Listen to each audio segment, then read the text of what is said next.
দর্শক স্বাগত প্রবাসের সংবাদে আপনাদের সাথে আছি আমি সোহাগ বক্স। দেখছিলেন বিআরবি কেবল সংবাদ শিরোনাম। দর্শক শুরুতেই চাকসু নির্বাচনের খবর। চট্টগ্রাম বিশ্ববিদ্যালয় কেন্দ্রীয় ছাত্র সংসদ চাকসুর হল সংসদের কয়েকটির ফলাফল ঘোষণা হয়েছে। এর আগে বুধবার বিকেল 5:15টার দিকে ভোট গণনা শুরু হয়। নির্বাচন কমিশন জানায় গণনা হচ্ছে 5টি ডিন কার্যালয়ে। এই 5টি ডিন কার্যালয়ে আলাদাভাবে হল সংসদের ফলাফল ঘোষণা করা হবে, আর কেন্দ্রীয় সংসদের ফল ঘোষণা হবে ব্যবসায়ী প্রশাসন অনুষদের সামনে। এদিকে এই নির্বাচনে 60%-এরও বেশি ভোট পড়েছে বলে জানিয়েছেন প্রধান নির্বাচন কমিশনার অধ্যাপক ডক্টর মনির উদ্দিন। এর আগে সকাল 9টা থেকে ভোট শুরু হয়ে বিকেল 4:30 শেষ হয়।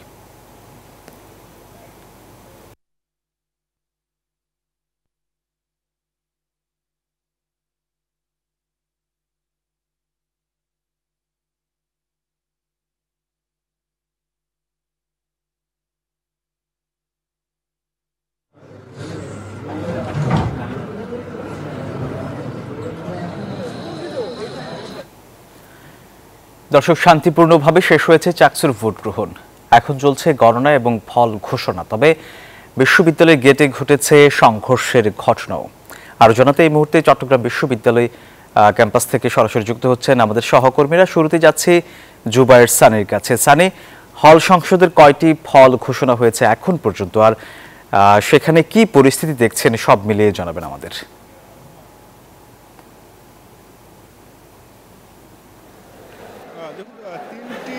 ফলাফল আমরা পেয়েছি হল সংসদের, এবং বাকিগুলো হয়তো বা কিছু সময়ের মধ্যে ঘোষণা করা হবে।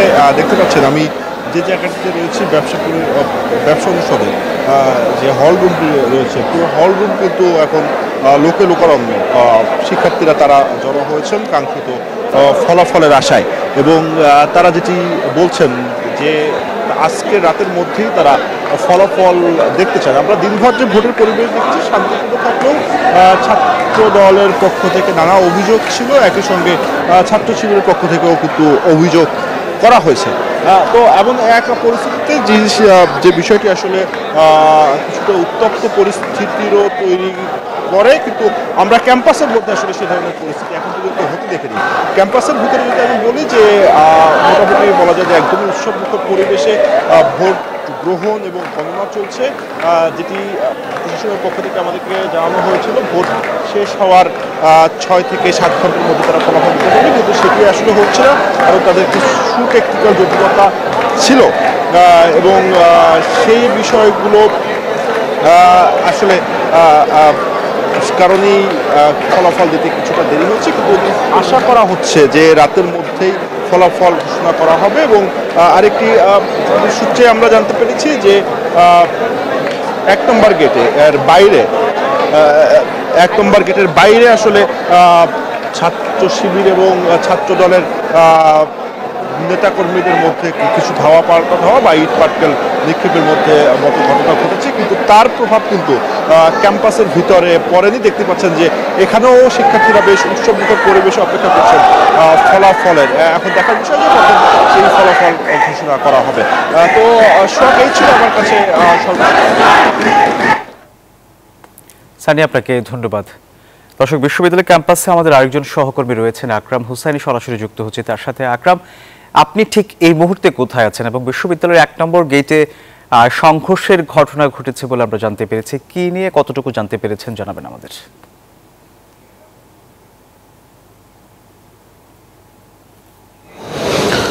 ধন্যবাদ সোহাগ। আমি আছি এখন বিশ্ববিদ্যালয়ের 1 নম্বর গেট এলাকায়। আসলে আপনারা দেখতে পাচ্ছেন এখন এখানে শান্ত অবস্থায় আছে, এবং শিক্ষার্থীরা সহ বিভিন্ন লোকজন এখানে কিন্তু অবস্থান করছে, আপনারা শান্ত অবস্থায় অবস্থান করছে। তবে কিছুক্ষণ আগে আমরা কিছু অপ্রীতিকর ঘটনা ঘটেছে, যেটি ইট পাটকেল নিক্ষেপ করছে, ধাওয়া পাল্টা দেওয়ার মতো ঘটনা ঘটেছে। তবে এই সময় এই পরিস্থিতি নিয়ন্ত্রণে জন পুলিশ সদস্য আহত হয়েছে বলে আমরা জানতে পেরেছি এবং আরও বেশ কয়েকজন শিক্ষার্থীরা আহত হয়েছে বলে আমরা জানতে পেরেছি। তবে এখন পর্যন্ত যেটি এর প্রভাব কিন্তু বিশ্ববিদ্যালয় ক্যাম্পাসের ভিতরে কোনো ধরনের প্রভাব পড়েনি। তবে এখন বিশ্ববিদ্যালয়ে চাকসু নির্বাচনের ভোট গণনা চলছে এবং শিক্ষার্থীরা দাবি জানিয়েছেন আজকের রাতের মধ্যেই যেন ফলাফল প্রকাশ করা হয় সেটি জানিয়েছেন। এখন পর্যন্ত আসলে আমরা বিশ্ববিদ্যালয় ক্যাম্পাসের বাইরে কিন্তু দুই পক্ষের মুখোমুখি অবস্থান পরিলক্ষিত হচ্ছে। তবে কোনো ধরনের এখন অপ্রীতিকর ঘটনা ঘটছে না, শান্ত অবস্থা বিরাজ করছে। এবং আমরা বিশ্ববিদ্যালয় প্রশাসনের সাথে কথা বলেছি। বিশ্ববিদ্যালয় প্রশাসন বলছেন যে কোনো পরিস্থিতি মোকাবেলার জন্য তারা প্রশাসনের সাথে যোগাযোগ করেছেন। প্রশাসনের পক্ষ থেকে তাদের আইনশৃঙ্খলা রক্ষাকারী বাহিনীর সদস্য বৃদ্ধি করা হয়েছে এবং সর্বোচ্চ সতর্ক অবস্থায় আছে বলে আমাদেরকে জানিয়েছেন। তবে এখন পর্যন্ত আমরা আপনার মাধ্যমে দর্শকদের জানাতে চাই চাকসু দীর্ঘ 36 বছর পর যে চাকসু নির্বাচন অনুষ্ঠিত হয়েছে সেই চাকসু নির্বাচনে সারাদিন ছিল উৎসবমুখর এবং ছাত্রদল এবং ছাত্র শিবিরের পাল্টাপাল্টি অভিযোগ ছিল। তবে কোনো ধরনের অপ্রীতিকর ঘটনা ক্যাম্পাসের মধ্যে ঘটেনি।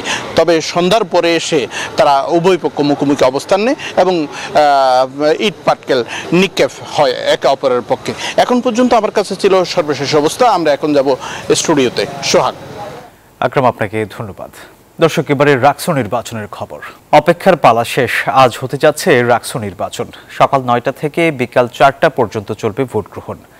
17টি হলের ভোট গণনায় সময় লাগবে অন্তত 17 ঘন্টা।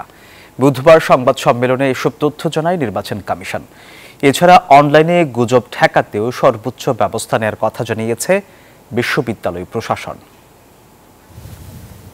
রাকসু নির্বাচন নিয়ে 35 বছরের অচলায়তন ভাঙল রাজশাহী বিশ্ববিদ্যালয়ে। বৃহস্পতিবার সকাল 9টা থেকে শুরু, বিকাল 5টা পর্যন্ত চলবে ভোট গ্রহণ। এর মধ্যে বুথ তৈরি, সাজসজ্জা সহ সব ধরনের প্রস্তুতি শেষ। দায়িত্ব পালনকারী শিক্ষক কর্মকর্তাদের প্রশিক্ষণ শেষে বুঝিয়ে দেওয়া হয়েছে তাদের কাজ। ভোটের দিন সকালে কেন্দ্রে পাঠানো হবে স্বচ্ছ ব্যালট বাক্স ও মেশিন রিডেবল ব্যালট পেপার। শিক্ষা সংক্রান্ত কাজে ভোটের প্রস্তুতি নিয়ে বুধবার সংবাদ সম্মেলনে সিএসি জানালেন, কেন্দ্র থেকে ব্যালট বাক্স আসার পর 6টি মেশিনে 6 ধরনের ব্যালট গণনার কাজ শুরু হবে। 17টি হলের ভোট গণনায় সর্বোচ্চ সময় লাগবে অন্তত 17 ঘন্টা। 5টার মধ্যে আমরা ফলাফল গণনা শুরু করব। আমাদের প্রেডিকশন 17টি কেন্দ্র আমরা সর্বোচ্চ 17 ঘন্টার মধ্যে দেওয়ার চেষ্টা করব যদি কোনো টেকনিক্যালিটিস অ্যারাইজ না করে। নিরাপত্তা ব্যবস্থাকে সর্বোচ্চ গুরুত্ব দেওয়া হয়েছে। 2000 পুলিশ সদস্য, 6 প্লাটুন বিজিবি এবং 12 প্লাটুন র্যাব সদস্য পুরো ক্যাম্পাসে নিরাপত্তা নিশ্চিত করবেন। নির্বাচন প্রক্রিয়ার প্রতিটি কার্যক্রম সিসিটিভি ক্যামেরার আওতায় থাকবে। প্রশাসনের আশা, এ নির্বাচনে ভোট পড়বে অন্তত 75%। ক্যাম্পাস এবং এর 200 গজের মধ্যে 3 দিনের জন্য মিছিল, সভা সমাবেশ ও বিস্ফোরক দ্রব্য বহনে নিষেধাজ্ঞা জারি করেছে আরএমপি। নির্বাচনের দিন স্বাভাবিকের চেয়ে বাড়িয়ে প্রক্টোরিয়াল ক্ষমতা দিয়ে মাঠে নামানো হচ্ছে 30 জন শিক্ষককে, যারা শৃঙ্খলা কমিটির হয়ে কাজ করবেন। শঙ্কা থাকলেও সুষ্ঠু নির্বাচন হবে প্রত্যাশা প্রার্থীদের। সাধারণ শিক্ষার্থী মিলে যেন সে সকল অরাজকতাকে প্রতিহত করে সুষ্ঠু সুন্দর একটা প্রশ্নবিদ্ধহীন একটা রাকসু যেন উপহার পায়।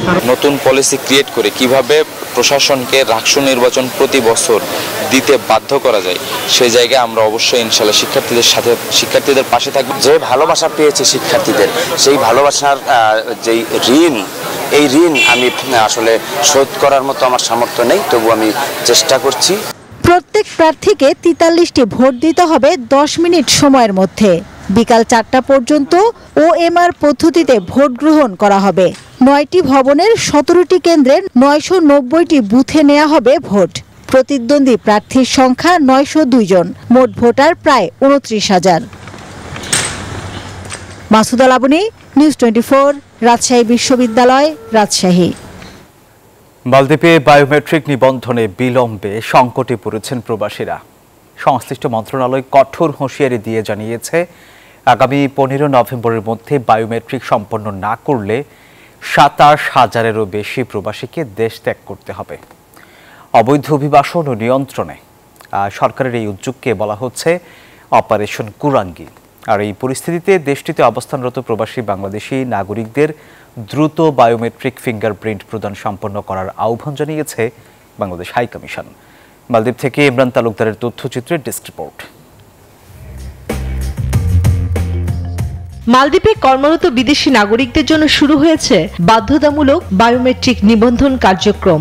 ন্যাশনাল সেন্টার ফর ইনফরমেশন টেকনোলজির তত্ত্বাবধানে দেশটির বিভিন্ন জব সেন্টারে উপস্থিত হয়ে কর্মীদের তথ্য হালনাগাদ বাধ্যতামূলক করা হয়েছে। মুইজ্জব প্রশাসনের আগামী 3 বছরের মধ্যে অবৈধ অভিবাসন নিয়ন্ত্রণে একটি পূর্ণাঙ্গ কাঠামো বাস্তবায়নের লক্ষ্য নিয়েছে। ইতিমধ্যে 1,78,000-এরও বেশি প্রবাসী বায়োমেট্রিক সম্পন্ন হয়েছে। এই প্রক্রিয়ায় দ্রুত অংশ নিতে মালদ্বীপে কর্মরত বাংলাদেশি প্রবাসীদের প্রতি আহ্বান জানিয়েছেন শ্রম কাউন্সিলর মোহাম্মদ সোহেল পারভেজ। আমাদের অনুরোধ থাকবে আমাদের প্রবাসী বাংলাদেশি যারাই আছেন তাদেরকে অবশ্যই এই সময়ের পূর্বেই মালদ্বীপে যে তাদের সেন্টারটি রয়েছে সেখানে গিয়ে আপনাদের বায়োমেট্রিক তথ্যটা সেখানে অন্তর্ভুক্ত করবেন, যাতে করে কেউ আমরা এই কাজের আওতায় না পড়ি। সরকারের পক্ষ থেকে জানানো হয়েছে বৈধ কারণ ছাড়া নির্ধারিত সময় আগামী 15 নভেম্বরের মধ্যে বায়োমেট্রিক ফিঙ্গারপ্রিন্ট প্রদান না করা হলে সংশ্লিষ্ট বিদেশি নাগরিকদের বিরুদ্ধে কঠোর আইনানুগ ব্যবস্থা নেওয়া হবে। আপনারা সময় মতো বায়োমেট্রিকেশনটা কমপ্লিট করেন যাতে আমরা সকল ধরনের আইনি জটিলতা দূর করতে পারি। মালদ্বীপ সরকারের নির্দেশ অনুযায়ী আমিও ফিঙ্গারপ্রিন্ট দিয়েছি এবং আমাদের কোম্পানি সবাই দিয়েছে। আমাদের এই ফিঙ্গারপ্রিন্ট করে নেওয়াটা প্রত্যেকের জন্য সেটা কর্তব্য। বায়োমেট্রিক তথ্য সংগ্রহের এই প্রক্রিয়া প্রবাসী কর্মীদের বিভিন্ন প্রশাসনিক সমস্যার স্থায়ী সমাধানে গুরুত্বপূর্ণ ভূমিকা রাখবে। Desk report, news 24।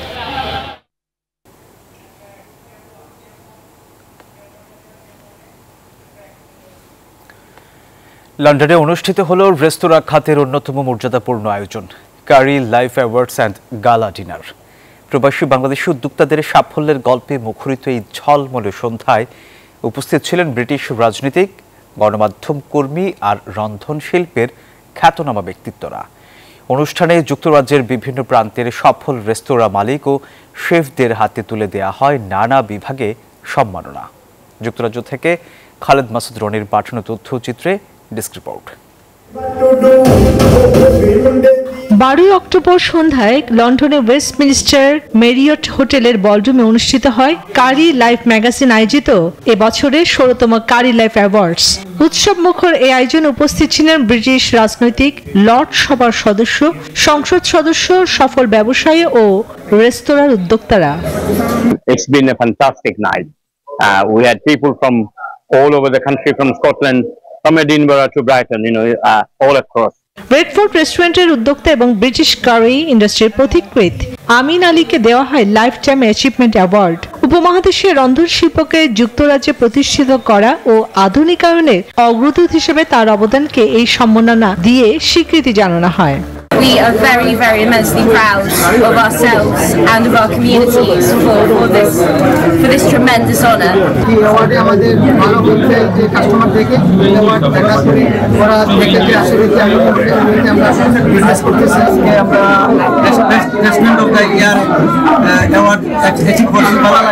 অনুষ্ঠান সঞ্চালনা করলে ITN এর নিউজ প্রেজেন্টার নিনা হোসেন। প্রধান অতিথি হিসেবে উপস্থিত ছিলেন ব্রিটিশ সরকারের সংস্কৃতি বিষয়ক উপমন্ত্রী স্টেফেনি পিকক এমপি। এছাড়া উপস্থিত ছিলেন লর্ড করন Bilimoria MP, Rushnara Ali, ওয়েলজি মর্টন MP, mic week MP এবং বেন ওবেজি জেকটি এমপি সহ অনেকে। এবারে আসলে বিভিন্ন ক্যাটাগরিতে মোট 39টি পুরস্কার প্রদান করা হয়। কারি লাইফ অ্যাওয়ার্ডস এখন থেকে শুধু রাতের আয়োজন নয়, এটি প্রবাসী বাংলাদেশিদের কঠোর পরিশ্রম, উদ্ভাবন আর সাফল্যের এক উজ্জ্বল প্রতীক। Desk report, news 24। দর্শক, স্বাস্থ্য পরীক্ষার জন্য এভারকেয়ার হাসপাতালে ভর্তি হয়েছেন বিএনপি চেয়ারপারসন বেগম খালেদা জিয়া। আর এই মুহূর্তে সেখানে আছেন আমাদের সহকর্মী তাওহিদুল ইসলাম। তাওহিদ, বেগম জিয়ার চিকিৎসক কি বলছেন জানাবেন আমাদের।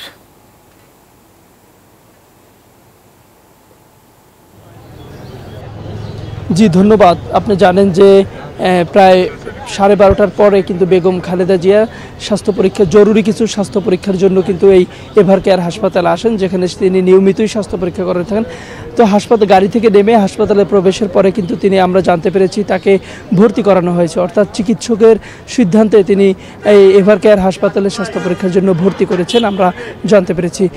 এছাড়া এর আগে কিন্তু তিনি 11:30টার দিকে গুলশান 2-এ তার বাসভবন ফিরোজা থেকে কিন্তু তিনি বের হয়ে এই এভার কেয়ার হাসপাতালে এসেছেন এবং তিনি চিকিৎসার জন্য এসেছেন এবং ভর্তি হয়েছেন। তবে এখন পর্যন্ত আমরা জানতে পারিনি যে নতুন করে কোনো তার শারীরিক সমস্যা দেখা দিয়েছে কিনা বা অন্য কিছু কিনা আমরা জানতে পারিনি। এটি কিছুক্ষণ সময় কিছু পরে তার ব্যক্তিগত চিকিৎসক জাহিদ হোসেন আমাদেরকে ব্রিফ করবেন এই এভার কেয়ার হাসপাতালের সামনে, যে নতুন কোনো সমস্যা কিনা না আগের সমস্যার জন্যই তাকে ভর্তি করানো হয়েছে, এমনটি আমাদেরকে এখানে তার মিডিয়া উইং বা ব্যক্তিগত চিকিৎসক তিনি জানিয়েছেন। তার সঙ্গে আমরা কথা বলার চেষ্টা করেছিলাম। তিনি বলছেন যে হাসপাতালে বেগম জিয়াকে রেখে তারপরে এসে তিনি আমাদের সঙ্গে ব্রিফ করবেন। তো এখনই আসেননি তিনি, হয়তো আর 10 থেকে 15 মিনিট পরে তিনি আমাদের সঙ্গে কথা বলবেন। এর আগে একটু জানিয়ে রাখি, এছাড়া সর্বশেষ আজকে ছাড়া যে সর্বশেষ তিনি গত আগস্ট মাসের 28 তারিখ তিনি সর্বশেষ স্বাস্থ্য পরীক্ষা করে গেছিলেন। সেদিন কিন্তু তিনি ভর্তি হওয়ার কথা থাকলেও ভর্তি তার হতে হয়নি, কিন্তু আজকে তিনি চিকিৎসার জন্য এভার কেয়ার হাসপাতালে ভর্তি হয়েছেন। তো এই ছিল আমার কাছে সর্বশেষ তথ্য। জি, ধন্যবাদ আপনাকে। শুক্রবার সব রাজনৈতিক দল জুলাই সনদে স্বাক্ষর করবে বলে আশা প্রকাশ করেছেন প্রধান উপদেষ্টা ডক্টর মোহাম্মদ ইউনূস। বুধবার সন্ধ্যায় ফরেন সার্ভিস একাডেমিতে সব রাজনৈতিক দলের সাথে ঐকমত্য কমিশনের জরুরি বৈঠকে এই কথা বলেন তিনি।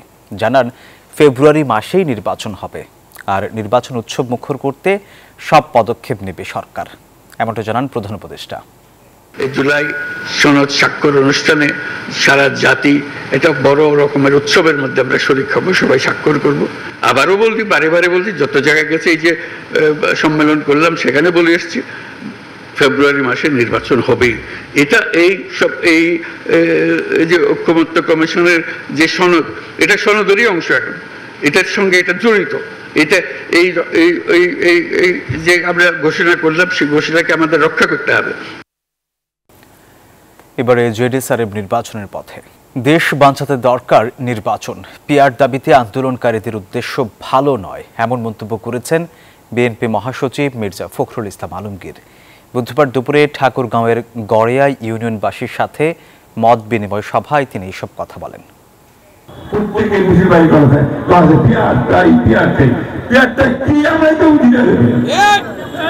এখন এই জিনিসটা আমার তাদের প্রতি অনুরোধ, দয়া করে নির্বাচনটা তাড়াতাড়ি হতে দেন, এই মানুষগুলো বাঁচুক, এই অস্থিরতার মধ্যে যে মানুষ আছে সেই অস্থিরতা কাটুক। সমস্ত দাবি দেওয়া এখন বন্ধ রেখে এবং কিছু প্রতিষ্ঠান আছে তারাও দাঁড়ায় দাবি দেওয়া তুলছে, উদ্দেশ্যটা ভালো না, নির্বাচনটাকে বন্ধ করতে চায়।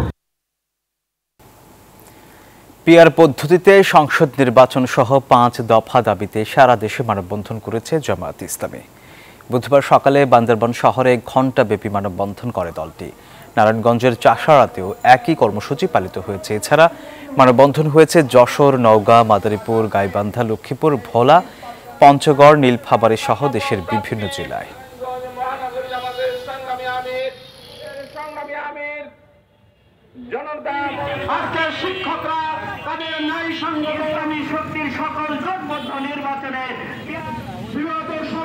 টাঙ্গাইলের বাসাইল উপজেলার 100টি মসজিদে আর্থিক সহায়তা দিয়েছেন দেশের বিশিষ্ট দানবীর ও লাবিব গ্রুপের স্বত্বাধিকারী সালাউদ্দিন আলমগীর। বুধবার বিকেলে বাসাইল সদর উপজেলা মাঠে আয়োজিত অনুষ্ঠানে এই সহায়তা প্রদান করা হয়। অনুষ্ঠানে সভাপতিত্ব করেন বাসাইল উপজেলার সাবেক চেয়ারম্যান কাজী শহীদুল ইসলাম। বিশেষ অতিথি ছিলেন লাবিব গ্রুপের ডিএমডি মাহমুদুল আলম মনির। প্রধান অতিথি সালাউদ্দিন আলমগীর বলেন, ছোটবেলা থেকেই মানুষের জন্য কিছু করার আনন্দ তিনি মায়ের কাছ থেকে শিখেছেন। তিনি আরও জানান, সমাজের উন্নয়ন শুধু সরকারের নয়, যৌথ দায়িত্ব। বিগত 25 বছর ধরে টাঙ্গাইল অঞ্চলের দরিদ্র ও সুবিধা বঞ্চিত মানুষের কল্যাণে কাজ করছেন তিনি। তার প্রতিষ্ঠিত সালাউদ্দিন আলমগীর ফাউন্ডেশন নিয়মিতভাবে আর্থিক সহায়তা, বৃত্তি ও শীত বস্ত্র বিতরণ সহ নানা সমাজসেবামূলক কার্যক্রম পরিচালনা করছে।